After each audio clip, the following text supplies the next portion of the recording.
अब आज का संदेश। आजकल अच्छी बात कोई नहीं सुनती, यह बड़ी दुख की बात। कलयुग धीरे धीरे अपना वास्तविक रूप में आ रहा है। आप कुछ भी कर ले, आप लोग निरादन करना नहीं छोड़ते। क्या किया जाए, भगवान की इच्छा को कोई रोक नहीं सकता। यही सोचकर संतोष करना ही पड़ता है। भगवान है, उनसे यही प्रार्थना करती हूँ कि हे भगवान, जिसको ऐसी बुद्धि दिए हैं उसका भी आप कल्याण ही करें। मन कभी कभी विचलित हो जाता है। हम सब आदमी अच्छी जिंदगी जी सकते हैं, अगर अपने मन का होकर रहेंगे तो वह कभी सुखी नहीं हो सकता। मन को अपने अनुसार चलाएंगे तो वो सुखी हो सकता है। कभी भी किसी का उपकार किए हैं तो उस बात से अहंकार न करें। सूर्य को ही देखिए, सूर्य हमें रोशनी देता है, परंतु क्या कभी सूर्य का बिल चुकाया? नहीं चुकाया। जिस सूर्य की रोशनी से हम देखते हैं, इन्हें प्रातः काल उठकर हाथ जोड़ ले, प्रणाम कर ले, अगर इतना भी कृतज्ञता नहीं है तो हम मनुष्य नहीं, पशु हैं। फिर देखिए, अग्नि में रसोई पकाते हैं लेकिन उसके प्रति कभी कृतज्ञता बिल्कुल प्रकट नहीं करते। सोचिए, यदि जल देवता हमें पीने के लिए पानी नहीं देते तो क्या हम जिंदा रह सकते हैं? यदि वायु देवता हमें वायु नहीं दे तो क्या हम जिंदा रह सकते हैं? भगवान हमारे जन्म के पहले सब व्यवस्था कर दी है, तब हमें संसार में भेजते हैं। इसलिए बिना विचारे जिंदगी जीना छोड़ दे। हम जो कर रहे हैं भगवान सब देख भी रहे हैं, सुन भी रहे हैं। किसी की निंदा नहीं सुना करें, इससे अपना क्षति होता है। हमेशा कटु वचन बोलने के लिए भगवान ने जन्म नहीं दिया है। मधुर वाक्य बोले, दूसरे के कानों में अमृत घोले, दूसरे को अच्छी दृष्टि से देखें। भगवान ऐसा करने से बहुत प्रसन्न होते हैं। जो माता पिता अतिथि का सेवा करता है उसके घर से कभी लक्ष्मी नहीं जाती। माता पिता का संतान पर बड़ा ऋण है। जो माँ बाप को प्रसन्न नहीं रखता तो वह पाप का भागी बनता है। अतः माता पिता की सेवा अवश्य करनी चाहिए। एक बार बीरबल ने कहीं सुन लिया कि संतान पर माता का बड़ा भारी ऋण होता है, सेवा आदि करके चुकाना चाहिए। तो वह अपनी माँ के पास आया। माँ, मुझे कोई सेवा बताओ, मैं तेरा कर्जा उतारूंगा। माँ ने कहा, बेटा, माँ बाप का कर्जा नहीं उतरता। कर्जा उतारने की बात तू छोड़ दे। तेरी सेवा करने की इच्छा है तो एक रात मेरे कमरे में सो जा। बीरबल ने माँ के बिस्तर के पास अपना बिस्तर लगा दिया। माँ रात में 10 बजे उठी। बीरबल से कहा, बेटा प्यास लगी। बीरबल ने कहा, मैं अभी पानी लाता हूँ। बीरबल पानी लेके आया, माँ को दिया। पानी की बिछावन पर गिर गया। बीरबल बोला, कोई बात नहीं, मैं कपड़े बदल देता हूँ। कपड़े बदल कर फिर पानी लाया, फिर पानी गिर गया, क्योंकि माँ का हाथ कांपता था। बीरबल फिर पानी लाया, फिर गिर गया। इस बार बीरबल को झुंझला के बोला, माँ, मैं ऐसा कब तक करता रहूंगा? सारी रात यही करता रहूंगा क्या? ठीक से गिलास क्यों नहीं पकड़ती? माँ ने कहा, जा बेटा, अब हो गई सेवा, अपने कमरे में जाकर सो जा। जब तू बच्चा था तब मैं लिए कितनी बार कपड़े बदलती थी, गीले में सोती थी और तुझे सूखे में सुलाती थी। इतना सुन बीरबल बहुत लज्जित हो गया। माता पिता गुरु प्रभु चरणों में प्रणत बारंबार, हम पर किया बहुत उपकार। मात ने जो कष्ट उठाया वह ऋण न कभी जाए चुकाया। अंगुली पकड़कर चलना सिखाया, ममता की दी शीतल छाया। जिनकी गोदी में पलकर हम कहलाते होशियार। पिता ने हमको योग्य बनाया, जीवन पथ पर चलना सिखाया। जोड़ जोड़ अपनी संपत्ति का बना दिया हकदार। तत्वगान तत्वगान गुरु ने दर्शाया, अंधकार सब दूर भगाया। हृदय में भक्ति दीप जलाया, हरि दर्शन का मार्ग बताया। आना स्वार्थ ही कृपा करे, कितने बड़े हैं उदार। प्रभु कृपा से नर्तन पाया, सत्य मिलन का साज सजाया। बल बुद्धि और विद्या देकर हम जीवों में श्रेष्ठ बनाया। जो भी इसकी शरण में आता कर देते उद्धार। हम पर किया बहुत उपकार। अतः आप सबों से विनती है कि अपनों में रहें, अपने में नहीं रहें। आप भगवान गुरु आप सबका कल्याण करे। मां, तीन तरह से इंसान सीख सकता है, तीन तरह से।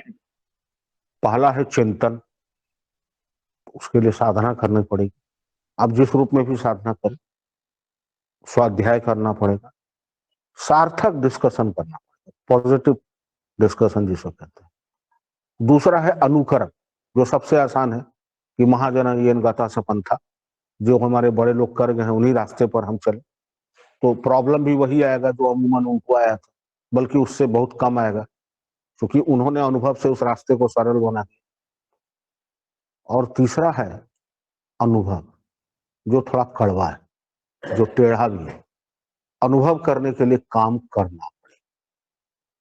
अगर खाना बनाना है तो उस चूल्हे की अग्नि को बर्दाश्त करना पड़ेगा, पकने तक इंतजार करना पड़ेगा, और ये भान आपको होना चाहिए कि किस सब्जी में कौन सा मसाला कितनी मात्रा में डालना, ना नमक ज्यादा हो, ना चीनी कम हो, ना और कोई मसाला, क्योंकि फिर वो स्वाद बिगाड़ दे, तो आप खा नहीं पाएंगे। तो करना क्या चाहिए? सबसे उम्दा है चिंतन। चिंतन के लिए क्या करें? पहले तो क्रिया करें। आप जिस पथ के पथिक हो, जिस धर्म को, मार्ग को मानते हो, उन्होंने जो वहां दिशा निर्देश दिया है उसका 100% पालन करने की कोशिश करें। अब ध्यान से अगर देखा जाए तो हम लोगों के पास बहुत डिग्री है, कोई पीएचडी है, एमए है, डॉक्टर है, इंजीनियर है, बहुत सारी डिग्रियां हैं, लेकिन जो वेद लिखा गया उन्होंने कौन सी किताब पढ़ के लिखा था? पाणिनि ने वेद लिखा तो उनके पास तो कोई डिग्री नहीं थी, और उनके लिखे हुए वेद पर आज भी रिसर्च हो रहा है, तो उन्होंने अपने अनुभव के आधार पर लिखा था। उसके लिए उन्होंने तपस्या किया था, और तपस्या से जो चिंतन मिला, जो अनुभव मिला, उसको उन्होंने लिपिबद्ध किया, जिसको आज भी पूरा संसार समझने में असमर्थ है, आज भी नहीं समझ पा रहा है संसार की सारी चीजें उसमें। तो चिंतन सबसे उत्तम माना गया है। तो अनुभव से ही चिंतन होता है, तो पहले करना पड़ेगा, तब मिलेगा। अगर हम बैठे रहें, कहीं जाना है, अच्छा चलते हैं, तो पूरा सुबह से शाम हो जाएगा, रात हो जाएगा, आप बैठे रह जाएंगे। हजारों मील की यात्रा एक कदम से शुरू होती है। चलना पड़ेगा, और चलिएगा तो तीखे मोड़ भी आएंगे, गड्ढे भी मिलेंगे, कंकड़ भी मिलेगा, धूप, बारिश, गर्मी, ठंड सब बर्दाश्त करना पड़ेगा, लेकिन जो मिलेगा वो अद्वितीय होगा, और पूरे संसार के लिए प्रेरणा होगा कि इस रास्ते से चल के इन्होंने ये इस मंजिल को पाई है, तो इनका अनुकरण किया जाए। समाज में 3 स्थिति होता है। आप कुछ अच्छा करने चले तो विरोध होगा, उपहास उड़ेगा। फिर तीसरा स्थिति होता है, आप अपना लिए जाएंगे, फिर वही लोग बोलेगा अरे हमको तो पता था कि बहुत आगे चल के अच्छा कर, वही पहले बोल रहा था कि इससे कुछ नहीं बने, इसलिए उसकी स्थिति पर ध्यान मत दीजिए, आप अपनी स्थिति पर ध्यान दीजिए। अगर पाने चले हैं, पढ़ने बैठे हैं, तो समझ में नहीं आ रहा है तो कैसे समझेंगे, ये आपकी जिम्मेदारी है, ये आपके माता पिता, समाज या भाई बहन की जिम्मेदारी नहीं। आप उस वर्ड का मीनिंग, उस फॉर्मूले का खोज, उसका सॉल्व कैसे करेंगे, ये हमारी जिम्मेदारी है। और व्याकुलता जब बढ़ती है तो यही गुरु कृपा करते हैं, कि जब व्याकुलता बढ़ती है तो गुरु रूप में आपके साथ हो जाते हैं, आपको दिखा देते हैं कि देख बेटा ये है, इसका मतलब ये है, और वो फिर सदा सर्वदा के लिए आपका होता है। पढ़ाई तब नहीं होती है जब आप किताब कॉपी लेके पढ़ते हैं, पढ़ाई तब होता है जब आप यार दोस्तों के बीच बैठे हैं और प्रश्न आपके दिमाग में है, इसका मतलब क्या है, ये शब्द का गूढ़ अर्थ क्या है, और इंस्टेंटली जो आपको आंसर मिलता है वो गुरु कृपा है। और वो आंसर इतना सटीक होता है कि जिंदगी भर के लिए आपका हो। फिर आप उस आंसर को एक्सप्लोर करना शुरू करते हैं, फिर आप दूसरों को बताना शुरू करते हैं, तो एक से कई सारी चीजें निकलती हैं। तो मेरी आप सबसे यही विनती है कि चिंतन और अनुभव जरूर कीजिए। अनुसरण करना कभी बुरा नहीं है, अनुसरण को देखिए, समझिए, लेकिन कीजिए चिंतन, और वास्तविक में अपनाइए अनुभव को। थोड़ा टिपिकल काम है, और हम लोग आसान काम करने के लिए नहीं बैठे। क्रिया योगी होना इतना आसान, क्रिया योगी होने के लिए तपना पड़ेगा, क्योंकि कुंदन, सोना तपेगा तब कुंदन बनेगा, और 24 कैरेट गोल्ड चाहिए तो भैया कीमत तो देनी पड़ेगी, और कीमत है तब आपका विचार, आपका संस्कार, आपका व्यवहार।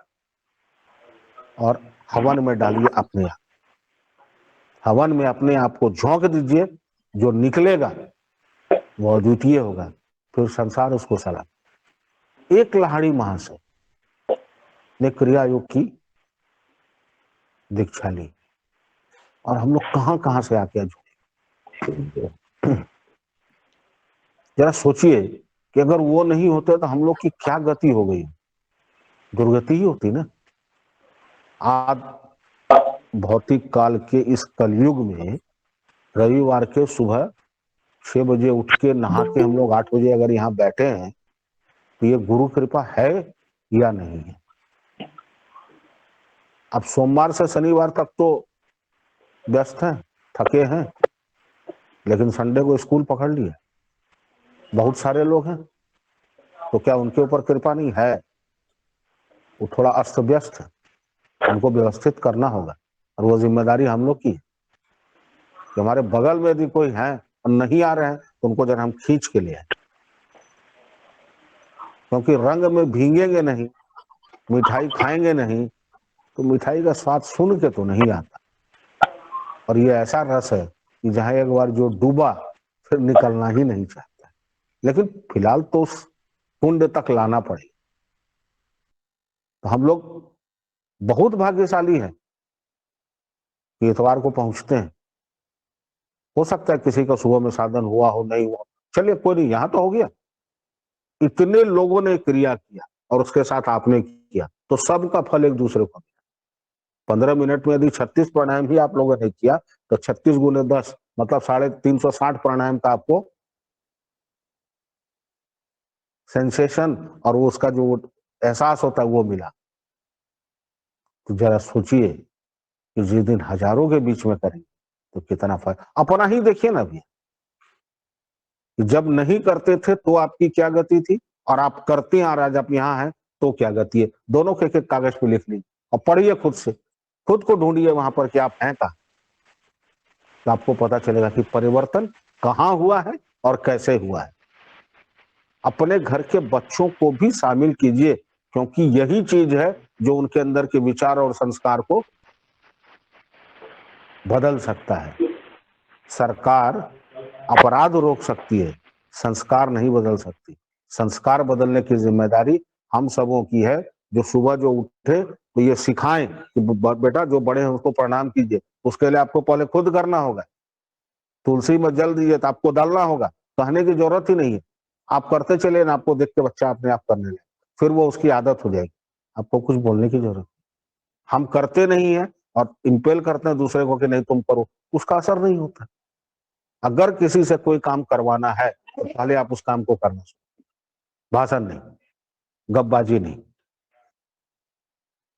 अगर खुद नहीं करेंगे, दूसरे के बात तो मेरा असर ही नहीं है। साधन से ये होता है वो होता है, नहीं मत बोलिए। साधन से जो जहां पर जिसने बोलना शुरू कर दिया कि साधन से ये होता, समझ लीजिए कि कुछ नहीं करता। क्योंकि जो उतर गया वो मौन हो जाएगा, वो गंभीर हो जाएगा। इसकी पहली पहचान है बोली में सौम्यता, विचार में एकता, दूसरे का शिकवा शिकायत नहीं। माने लिखा नहीं, क्यों करेंगे भाई? उसके अंदर भी तो कोई ऐसा गुण है जो मेरे अंदर नहीं है। हम उसकी गलती क्यों ढूंढ, हम उसके अंदर की अच्छाई क्यों न देखें? हमने तो बाबा को देखता था कि दो भाई में ऐसा है कि अब गोलीबारी हो जाएगा, और दोनों आया और दोनों गया तो बाहर गल बहिया करके निकल। उस व्यक्तित्व को हम क्यों नहीं अपना? बाबा ने क्या दिया? बाबा ने जो कहा पहले उसको स्वीकार किया था, उसको अपने जीवन में उतारा, इसीलिए उनके बात का असर होता है। और हम लोग की बात का असर इसलिए नहीं होता है, हम लोग भाषण देते हैं, हकीकत में है नहीं। तो चिंतन, अनुभव, अनुकरण लोग आपका करें। मेरी आपसे इतनी ही विनती है कि खुद भी खुश रहिए, दूसरों को खुश रखिए। और रही बात जीवन में आने वाला कष्ट, तो ये जान लीजिए कि प्रारब्ध किसी को नहीं छोड़ता है। साधु संत महात्मा और भगवान तक को जो नहीं छोड़ता है, श्री कृष्ण जी को ब्याला बांध मार दिया, वो भी प्रारब्ध था उनका, तो वो भोगना पड़ेगा। अब किस जन्म का भोग रहे हैं? अब सब कोई तो भीष्म पितामह है नहीं कि पिछले 100 जन्म की उनको कहानी याद थी, लेकिन 101 जन्म में उन्होंने गलती किया था। लेकिन है ये मेरी गलती का परिणाम, इसलिए आप इसको गुरु पे छोड़। प्रॉब्लम इसलिए दिखता है कि हम लोग छोड़ते नहीं है। हर हर महादेव मतलब होता है सरेंडर। और जिस दिन ये पूर्ण रूप पर सरेंडर हो गया, यकीन मानिए आपके घर का चावल दाल का व्यवस्था मालिक करे। अभी इसलिए नहीं कर रहे कि आप पकड़ेंगे, मैं कर रहा हूं, मैं हटा दीजिए, मालिक के ऊपर छोड़ दीजिए। मिल गया तो ठीक, नहीं मिला तो ठीक। जिस दिन ये कला आ जाएगी, जिस दिन इस हुनर से हम लोग मुरीद हो जाएंगे ना, उस दिन भगवान व्यवस्था करेंगे। जितने बड़े संत है, कभी खाने का व्यवस्था किया, 1 रुपया का जुगाड़ किया, हमारा बाल बच्चा क्या करेगा? बोले जाने राम जी, और राम जी ने उनका मान रखा। प्रबल प्रेम के पाले पड़कर प्रभु को नियम बदलते देखा, अपना मान टले टल जाए, भक्त का मान न टलते देखा। तो भक्त के लिए भगवान अपना नियम बदल, तो वो भक्त क्यों नहीं बन सकते? अभी से ये प्रयास करें कि भक्त बने। आप सबका कल्याण हो, भगवान सबके जीवन में सुखी रखे। हंसिए और हंसाइए, लेके जाने की व्यवस्था यहाँ से नहीं। यहाँ से आप लेके कुछ नहीं जाएंगे। खाली हाथ आए थे, खाली हाथ जाएंगे। और कफन में जेब नहीं होती है, ये 2 लाइन को अपने रूम में लिख के टांग दीजिए। इसलिए जो कीजिए सबके लिए कीजिए, बेटा भी आपका, भतीजा भी आपका। प्रेम बांटिए तो इतना बांटिए कि सामने वाला कहे कि इसके सामने मुश्किल टिकता का है। प्रेम से बोलिए गुरु महाराज की। जी की